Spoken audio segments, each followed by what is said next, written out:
여러분 안녕하세요. 행복한 노후를 준비하는 금토연구소의 박충현입니다. 오늘 영상은 주간 ETF 베스트 앤 워스트 영상인데요. 최근에 이 금융시장에서 미국 경제의 스태그플레이션에 대한 우려가 높아지고 있는 것 같습니다. 8월달 고용지표가 크게 부진한 가운데 하반기로 갈수록 미국 경제의 둔화 우려가 커질 것으로 예상이 되고요. 반면에 물가지표는 여전히 고공행진을 보이고 있어서 스태그플레이션이 아니냐 이런 얘기들이 나오고 있습니다.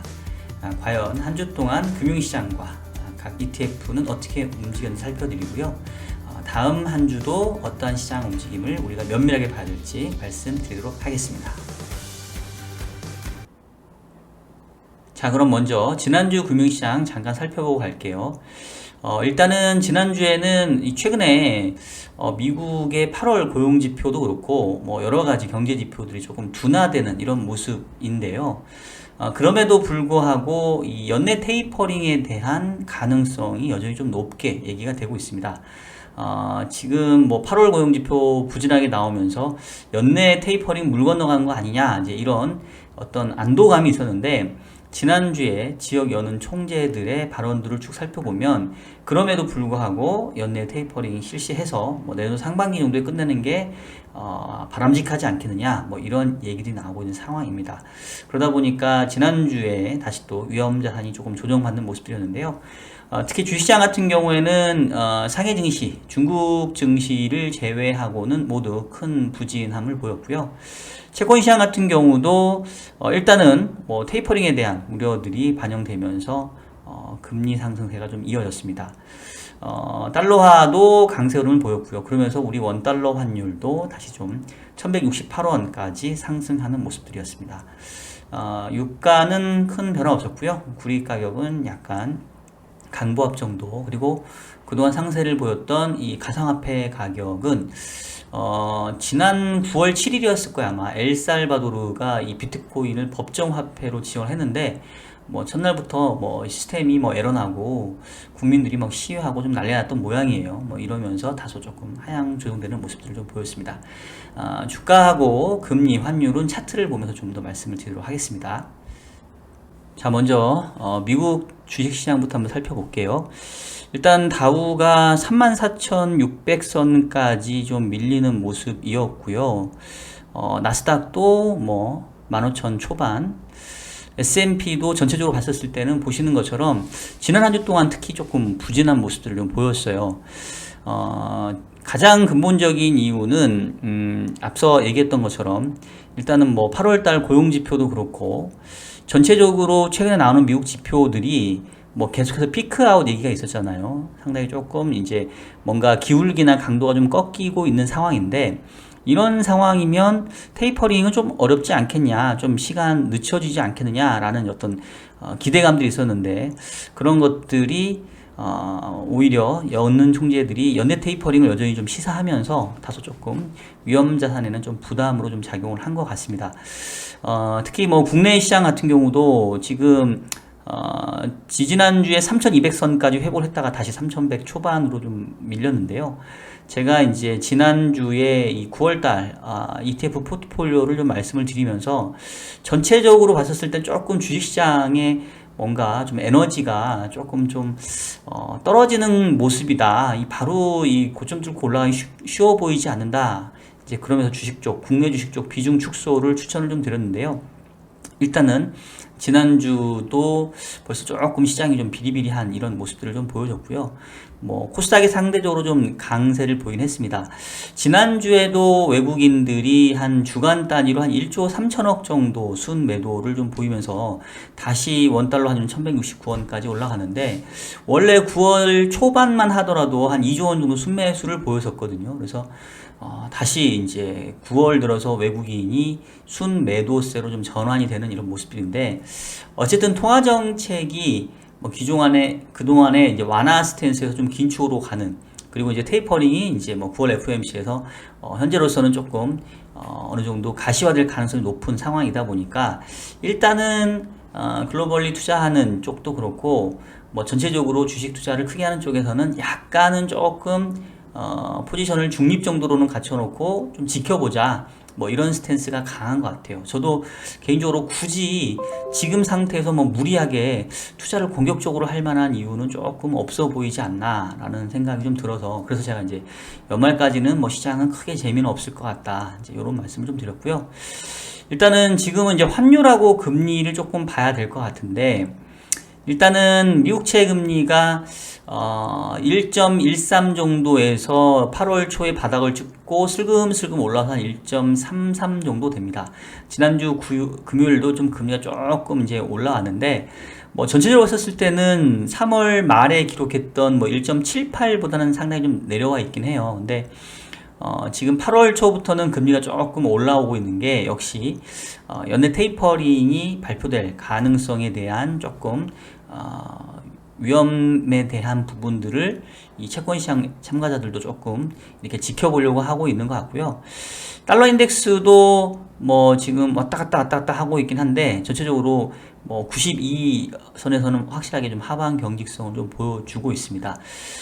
일단은 조금 모멘텀 내지는 이벤트가 좀 끝나야 될 것 같아요. 그러니까 이게 뭐 제가 다른 방송에서 여러 번 설명을 드렸었는데, 이 딱밤 맞기를 게임을 해서 졌는데, 이게 이렇게 때리려면 빨리 때려야 되는데 이거를 막 때릴까 말까 이러니까 막 되게 그 긴장되고 오히려 더 공포감 있고 이러잖아요. 막상 딱 맞으면 뭐 생각보다 아프지 않네 뭐 이런 상황인데, 그래서 일단은 전체적으로 이 위험 자산들, 뭐 주식도 그렇고 다른 전반적인 뭐 원자재도 그렇고, 이게 이 테이퍼링 자체가 좀 발표가 돼서 어느 정도 좀 불확실성이 좀 해소가 되기 전까지는 시장 자체가 위험 자산이 이렇게 크게 뻗어나가기는 좀 쉽지 않지 않냐.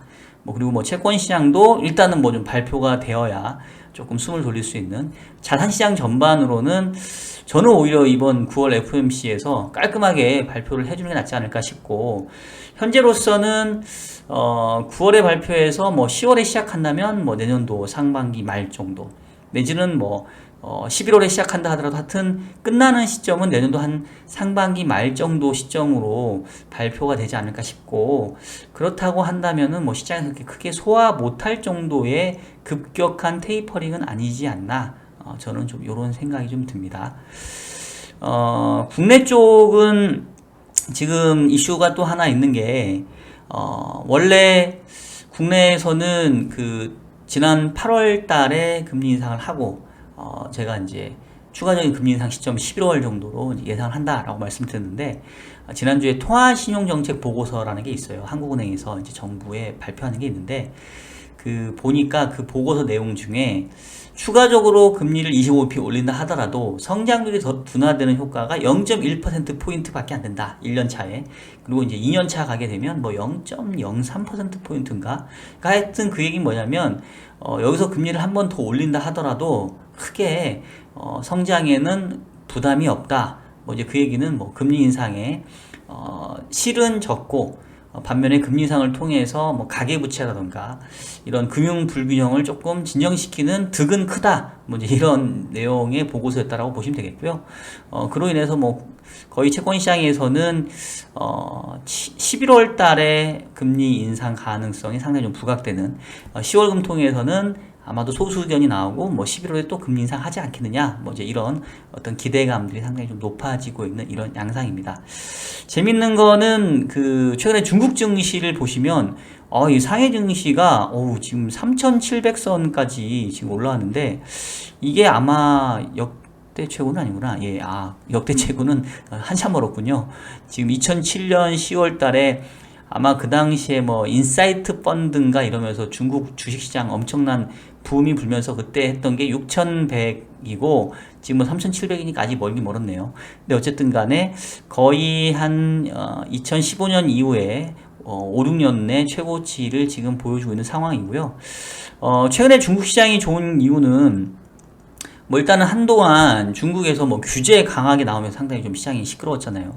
뭐 게임 산업도 지금 규제하고 있고, 뭐 사교육 규제하고 있고, 뭐 빅테크 기업에 대한 규제 강화하고 있고, 이래서 지금 뭐 전체적으로 그 미국 시장에 상장되어 있는 중국 기업들, 그 다음에 뭐 홍콩 증시 이런 건 별로 안 좋아요. 근데 지금 상해 증시, 중국 증시만 좋은데 중국 당국이 이렇게 뭐 여러 가지 산업에 대한 규제는 하면서 중국 증시에 대해서는 계속 개혁 개방에 대한 부분들을 좀 이렇게 뭔가 좀 강조를 하고 있습니다. 뭐 최근에 보니까 뭐 런던 금융시장하고도 이렇게 직접 거래할 수 있는 시장이 열린다고 하고 있고요. 어쨌든 중국은 조금 불안불안하고 어떻게 보면 조금 이렇게 둔탁한 것 같긴 하지만 확실히 이제 어떻게 보면 뭐 공산주의 사회의 강점이라고 할 수 있는 것 같아요. 정부가 이렇게 자기 뚝심을 가지고 원하는 부분들을 이렇게 추진력 있게 해 나갈 수 있는 부분들, 좀 마음에 안 드는 거는 못하게 하고 나아가야 될 방향은 좀 강하게 밀고 나가는 뭐 이제 이런 것들이 어떻게 보면은 뭐 좀 좋은 것 같기도 하고, 뭐 사회주의나 공산주의 뭐 기본적으로 뭐 지향하는 바는 아니긴 하지만 하여튼 중국 당국이 이렇게 뭔가 이 금융시장의 위기라던가 또 경제 성장에 관련된 부분들을 이렇게 추진해 나가는 거 보면은 뭐 나름대로 중국이 앞서 나간 그런 자본주의 사회의 단점은 최소화시키고 장점은 좀 극대화하는 뭐 이런 모습들인 것 같습니다. 하여튼 최근에 중국 정부가 상당히 강한 규제를 보이고 있고 이런 규제 리스크가 시장에 충격을 주고 있는 그런 상황에서도 이렇게 상해 증시가 뻗어나가는 상당히 좀 아이러니한 모습들을 좀 보여주고 있다. 이렇게 좀 시장 정리할 수 있겠고요. 앞서 얘기했던 것처럼 전반적으로 적어도 이 테이퍼링에 대한 스케줄이 확실하게 나오기 전까지는 전체적인 이 위험자산 주식시장 같은 경우는 그렇게 크게 재미있는 시장은 좀 되기는 좀 어려울 것 같다. 이런 말씀 좀 드리도록 하겠습니다. 자, 그러면 한 주 동안의 ETF 시장 어땠는지 한번 살펴보도록 하겠습니다. 자, 지난주에 ETF의 베스트 성과를 기록했던 종목들을 보면 일단은 순수 ETF, 그러니까 제가 인버스나 레버리지는 제가 이 퇴직연금, DC, 그 다음에 뭐 IRP, 연금저축펀드 뭐 여기서는 이제 투자가 안 되기 때문에 제가 인버스나 레버리지 따로 언급을 안 드리고 있는 겁니다. 그래서 보면은 지금 차이나 전기차 솔라 액티브가 다시 또 9%에 가까운 성장률을 보였고요. 상승률 주간 단위로. 그 다음에 이제 2차 전지 테마도 상당히 괜찮았고, 일본 증시 괜찮았죠. 뭐 스가 총리가 이제 물러난다고 하니까 뭐 일본 증시가 뭐 아주 환호성을 지르는 이런 모습이었고요. 또 신재생 에너지 액티브, 또 에너지 화학. 그러니까 전반적으로 2차 전지 관련된 소재 또 뭐 배터리 관련된 종목들이 상당히 지난주에도 우수한 성과를 보였다 이렇게 보시면 되겠고요. 반면에 이제 월스트 종목을 보게 되면 지난주에 미디어 엔터테인먼트가 안 좋았죠. 네카오 네이버 카카오가 정부의 이 플랫폼 기업에 대한 규제 강화 소식으로 인해서 뭐 시가총액이 한 20조 이상 넘게 날아간 것 같아요. 저도 이 미디어 엔터테인먼트는 그 제 포트에서도 상당 부분 높은 비중을 차지하고 있는데, 지난주에 이 정부 규제가 조금 세게 나오면서 저도 상당히 조금 당황했고요. 그 다음에 소프트웨어, 뭐 팔라듐 선물, 인터넷 뉴딜, 커뮤니케이션, 이커머스, 뭐 K 뉴딜, BBIG, 그 다음에 뭐 웹툰 드라마, 그러니까 전체적으로 네이버 카카오가 안 좋으면서 관련된 이 네이버 카카오가 편입되어 있는 ETF도 상당히 좀 부진한 성과를 보였다. 뭐 이렇게 말씀을 드릴 수 있겠습니다. 각 ETF는 조금 종목별로 다시 한번 살펴보도록 할게요. 자, 일단은 지난주에 상대적으로 가장 좋았던 이 차이나 전기차 솔라 액티브, 이게 조금 부침이 있긴 하지만 전체적으로 우상향을 쭉 보여주고 있고요. 코스피 대비로도 계속 아웃퍼폼을 지금 하고 있는 상황입니다. 전체적으로 봤었을 때는 솔라 액티브 차이나 일렉트로닉 비이클 지수에 그 추종을 하고 있고요.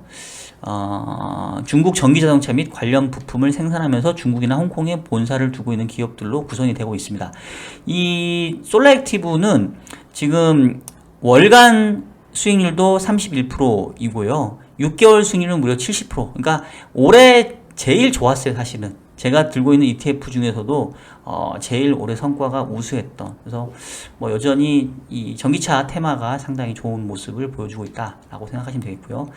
자, 그 다음에 타이거 2차 전지 테마 역시 지난주에 상당히 조금 뻗어나가면서 좋은 성과를 좀 보였습니다.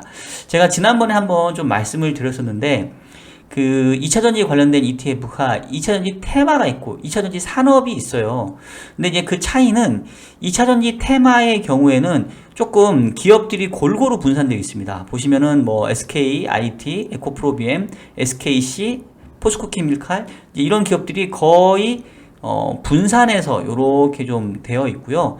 반면에 2차 전지 산업은 대형 그 3사 배터리 기업들에 좀 편중이 되어 있어요.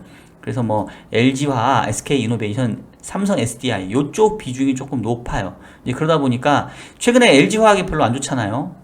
그 GM 리콜 사태 때문에 최근에 LG화학 상당히 안 좋은데 뭐 삼성 SDI가 뭐 어느 정도 올라오면서 메꿔주고 있긴 하지만 전체적으로 봤을 때는 대형 기업에 편중되어 있는 2차전지 산업보다는 2차전지 테마 ETF가 최근에 좀 성과가 좋게 나오고 있는 이런 상황들입니다. 자, 그리고 안 좋았던 종목들 살펴봐야죠. 자, 지난주 안 좋았던 종목 중에 이 코덱스 미디어 엔터테인먼트 보시면 아우 그냥 뚝 떨어졌네. 뚝 떨어졌어. 한 주 동안 수익률이 마이너스 10%, 1개월 동안 수익률이 상당히 저조합니다. 일단은 네이버가 21%, 카카오가 18%이니까 뭐 좋을 리가 없죠. NC소프트는 또 12% 들고 있네. NC소프트 최근에 이 블레이드 앤 소울 2가 상당히 좀 안 좋고 뭐 과금을 많이 낸다 그래가지고 저는 사실 게임 전혀 안 하거든요. 근데 제 주위에도 뭐 이렇게 이거 게임하는 분들이 이거 너무한다 이러면서 막 떠나는 사람들도 있다고 하는데 하여튼 좀 부진하네요. 근데 뭐 어쨌든 간에 뭐 네이버 카카오가 그 지난주에 이 규제 리스크 때문에 많이 떨어지긴 했는데 뭐 그렇다고 해서 얘네들의 기본적인 수익성이나 수익 모델 자체가 크게 훼손된 건 아니기 때문에 뭐 일각에서는 네이버 카카오 이제 아주 싸게 살 수 있는 기회다, 뭐 박앤세일이 벌어지고 있다, 뭐 이런 얘기도 좀 있어요. 그래서 저도 일단은 뭐 월 중에 제가 많이 빠지는 종목이나 이제 급등하는 종목이 있으면 약간 리밸런싱을 하는데 저도 지금 코덱스 미디어 앤 엔터테인먼트는 지금 제가 매달 15일 날 DC 자금이 지금 퇴직 자금 들어오거든요. 뭐 그러면 일단 다음 주 정도니까 봐서 추가적으로 조금 매입을 하든지 이렇게 좀 할 생각에 있습니다. 자, 요 정도로 해서 주간 ETF 베스트 앤 월스트 살펴드렸고요.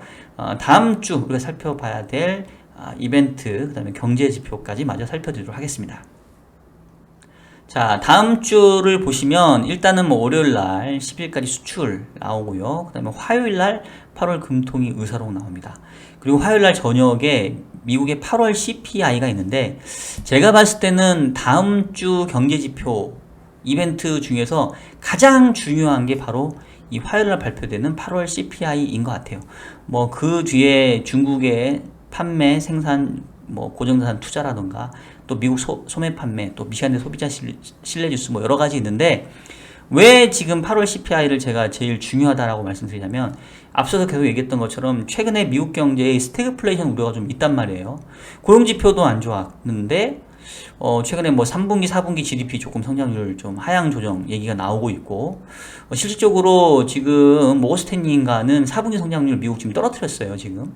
그런데 물가 지표는 그렇게 생각보다 낮아지고 있지 않아요. 차트를 한번 볼게요. 자, 지금 보시는 차트가 미국의 비농업 일자리 수인데 지금 23만 5천 건, 뭐 예상치가 뭐 70만 건 넘었는데 상당히 좀 부진하게 지금 나왔고요.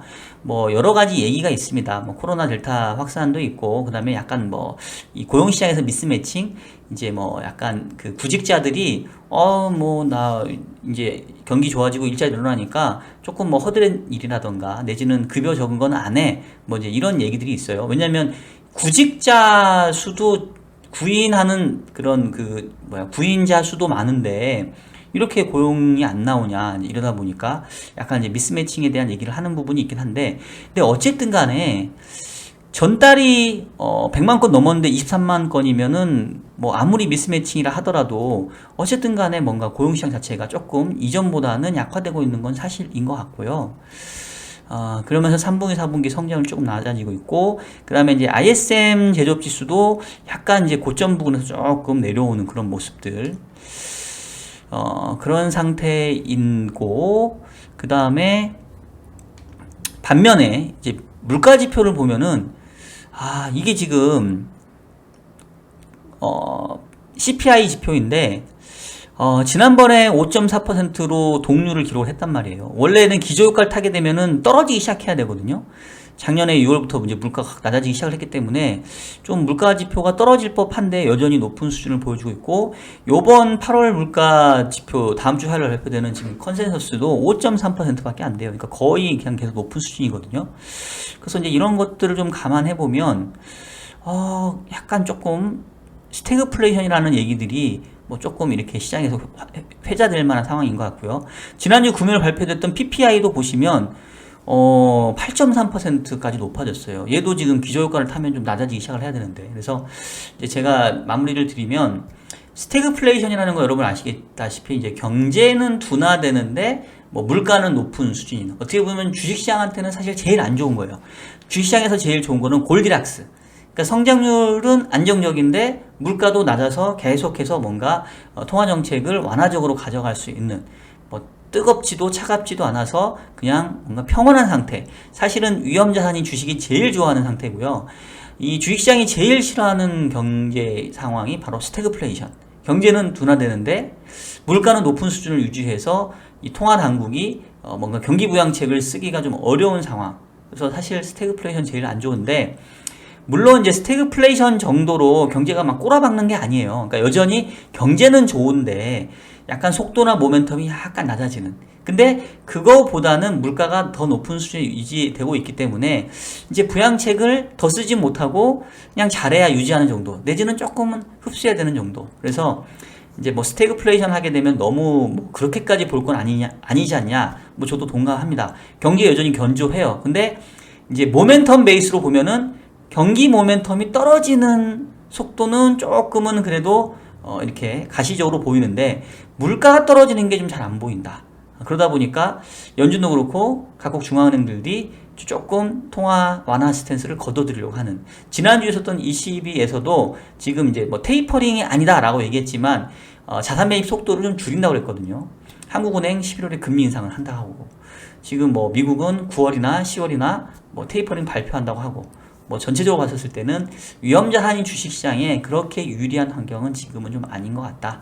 아주 롱텀하게는 여전히 요번 사이클에서 주가가 고점을 보진 않았다라고 저는 믿고 있지만, 적어도 약간 이 통화당국의 정책 스탠스가 바뀌는 초기에서는 뭐 시장은 쉬어가거나 내지는 약간의 조정도 나타날 수 있다. 뭐 이런 부분들 조금 염두에 두시면서 여러분 운영을 하시는 게 좋지 않을까 싶습니다. 자, 그러면 오늘 영상은 여기에서 마무리하도록 하겠고요. 저는 또 다음 영상에서 여러분들 찾아뵙도록 하겠습니다. 여러분 안녕히 계세요.